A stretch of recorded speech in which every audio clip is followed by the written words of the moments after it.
En este video vamos a ver el pronombre it por sí solo. Es el pronombre que, en mi experiencia, más problemas les da a los hispanohablantes, ya que en español este pronombre no lo usamos. Al momento de tener que usarlo de forma obligatoria en inglés, no sabemos exactamente cuándo lo tenemos que usar. En inglés hay dos situaciones donde tenemos que usar it. Pero primero quiero mencionar una estructura que es bastante común en inglés y vale la pena mencionarla ahorita. Esta estructura es pronombre o sujeto, verbo y luego otro pronombre o otro objeto. Esta estructura es tan común en inglés que deberías memorizarla en este momento. Tenemos la cosa o la persona que está haciendo una acción, luego el verbo, finalmente la persona, el objeto o el lugar que está recibiendo la acción. Esta estructura es fundamental para poder hablar inglés. Como ya mencioné en otros videos, en español normalmente omitimos la primera parte, ese pronombre o esa persona no la incluimos, ya que al conjugar el verbo en español esa información queda clara. En inglés no. Nada más es cosa de acostumbrarse a siempre indicar de forma explícita quién o qué está haciendo la acción, luego el verbo, la acción, y finalmente quién o qué está recibiendo la acción. Por ejemplo, yo necesito un libro. En inglés es I need a book. I es el pronombre, es la persona que está haciendo la acción. Need es el verbo. Y a book es el objeto, es lo que está necesitando, es lo que está recibiendo la acción de necesitar. En español lo podríamos dejar nada más en necesito un libro y podríamos omitir el yo. En inglés esto no lo podemos hacer, como ya mencioné en otros videos. Otro detalle que tenemos en español es que el orden no es necesariamente el mismo que tenemos en inglés. Así, pronombre, verbo, pronombre, o persona, objeto, verbo, persona, objeto. Podemos tener, como en este caso, yo lo necesito, el pronombre, yo, y luego un objeto y luego finalmente el verbo. En inglés esta estructura jamás la vas a ver. Siempre va a ser pronombre, verbo, pronombre. O sujeto, verbo, objeto. Pero nunca vas a ver lo que sucede en español, donde tienes dos pronombres o un pronombre y un objeto pegado y al final el verbo. Eso jamás lo vas a ver. Nada más es cosa de acostumbrarse a tener esta estructura en mente. O también podríamos tener en español simplemente lo necesito. En inglés, de nuevo, tenemos que cumplir con esta estructura. ¿Quién está haciendo el verbo? I. ¿Qué está haciendo? El verbo es need. ¿Y qué está necesitando? ¿O qué está recibiendo el verbo? El acto de necesitar. Eso, esa cosa. It. Entonces hay que ponerlo de forma explícita.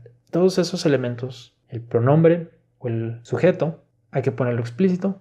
El verbo, como en español, está explícito. Y el objeto, lo que está recibiendo la acción, también tiene que estar de forma explícita. Siempre. En otras palabras, siempre tiene que quedar claro el quién o qué está haciendo la acción y quién o qué está recibiendo la acción. Siempre. Ya podemos continuar con it. It es lo, la o eso, esa o eso en español. Y ahorita vamos a ver en qué caso podemos usar cada uno de estos pronombres. Como ya mencioné, existen dos situaciones donde tenemos que usar el pronombre it en inglés. Vamos a ver el primero. Y ese es cuando usas cualquier verbo y el sujeto no es una persona. Entonces, jamás vas a usar it para una persona. Un ejemplo sería como en español podemos decir es interesante. Y la pregunta es, ¿qué es interesante? ¿De qué estás hablando? Bueno, en inglés eso no puede quedar así. Tenemos que incluir de forma explícita. Eso es interesante. It is interesting. No podemos dejarlo nada más con el verbo y ya lo demás.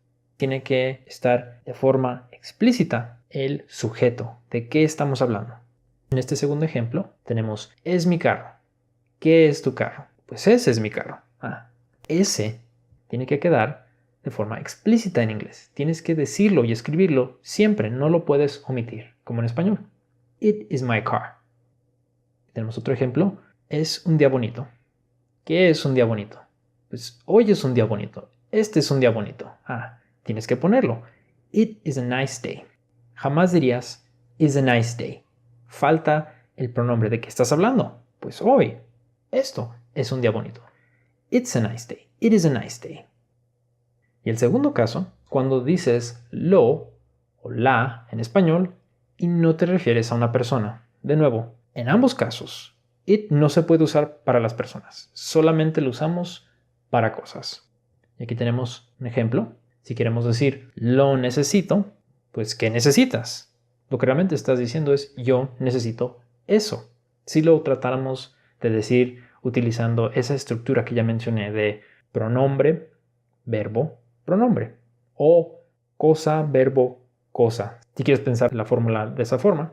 O la cosa o la persona que está haciendo la acción, el verbo, que es lo que está haciendo, y finalmente, quién o qué está afectando esa acción.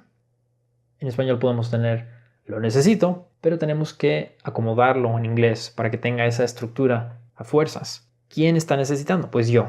Ok, entonces pones I. Y luego el verbo need, necesitar. Y luego, ¿qué necesitas? Pues eso, es it. Y tenemos I need it. Lo necesito. O yo lo necesito. Y en este segundo caso, cuando usamos lo y la, es muy importante recordar que ese lo, que es it en inglés, va al final, va después del verbo, para ir de acuerdo con la estructura que ya mencioné, de persona-objeto que está haciendo la acción, el verbo, y qué o qué está recibiendo la acción. La voy a ver, hablando en este caso de una película, sería I'm going to watch it. Aun cuando la oración se vuelve más larga, tenemos esa misma estructura que vimos al principio. I es quien va a hacer la acción, yo, y tenemos en medio am going to watch, todo eso es la acción, voy a ver, y finalmente tenemos qué es lo que vas a ver, qué es lo que va a recibir la acción. Pues eso, la película, it. Entonces, aun cuando tenemos oraciones muy largas, esa misma estructura se mantiene. La persona o el objeto que está haciendo la acción que está llevándose a cabo, y finalmente qué o qué está recibiendo la acción. Esa estructura se repite una y otra vez en inglés. Por ejemplo, podemos tener yo lo tengo. Aquí se parece un poquito más a la fórmula que ya vimos. Sin embargo, como ya mencioné en inglés, no podemos tener el sujeto y el objeto pegados. A fuerzas tenemos que mantener esa estructura de persona-objeto que está haciendo la acción, verbo, persona o objeto que está recibiendo la acción. I have it. Yo tengo eso.